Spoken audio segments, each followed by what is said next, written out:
Hi all welcome to football arena. സമീപകാലത്ത് Brazilian ദേശീയ team അനുഭവിക്കുന്ന ഏറ്റവും വലിയ പ്രതിസന്ധി അത് നല്ലൊരു സ്ട്രൈക്കർ ഇല്ല എന്നുള്ളതാണ്. അതായത് അർദ്ധാവസരങ്ങൾ പോലും ഗോളാക്കി മാറ്റാൻ കഴിവുള്ള ഒരു നല്ല ക്ലിനിക്കൽ സ്ട്രൈക്കറുടെ അഭാവം ബ്രസീലിനെ നല്ല രൂപത്തിൽ ഇപ്പോൾ അലട്ടുന്നുണ്ട്.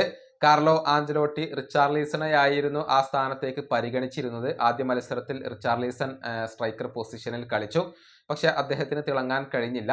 പിന്നീട് രണ്ടാമത്തെ മത്സരത്തിൽ മാത്യൂസ് കുഞ്ഞയെയാണ് അദ്ദേഹം കൊണ്ടുവന്നിട്ടുള്ളത്. എന്നാൽ ഒരു ക്ലിനിക്കൽ സ്ട്രൈക്കറുടെ റോൾ ആയിരുന്നില്ല കുഞ്ഞക്ക് നൽകിയിരുന്നത്, മറിച്ച് നമ്പർ 10 റോളിലായിരുന്നു അദ്ദേഹത്തെ കളിപ്പിച്ചത് എന്നായിരുന്നു മത്സരശേഷം ആഞ്ചലോട്ടി പറഞ്ഞിരുന്നത്. ഏതായാലും രണ്ട് മത്സരങ്ങളിലും റിച്ചാർലിസണ് അവസരം ലഭിച്ചിട്ടുണ്ട്, എന്നാൽ അദ്ദേഹത്തിന് തിളങ്ങാൻ കഴിഞ്ഞിട്ടില്ല. അത് റിച്ചാർലിസൺ തന്നെ ഇപ്പോൾ തുറന്ന് സമ്മതിച്ചിട്ടുണ്ട്. തൻ്റെ പ്രകടനം മോശമായിരുന്നു, താൻ ഇനിയും ഇംപ്രൂവ് ആവേണ്ടതുണ്ട് എന്നൊക്കെയാണ് റിച്ചാർലിസൺ പറഞ്ഞിട്ടുള്ളത്.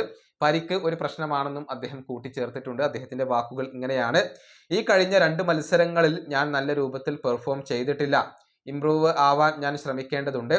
ടോട്ടൻഹാമിലേക്ക് പോവണം, പ്രൊഫഷണൽ ആയിക്കൊണ്ട് ട്രെയിൻ ചെയ്യണം, എന്നിട്ട് തിരിച്ചു വന്ന് ഈ ജേഴ്സിയോട് നീതി പുലർത്തണം.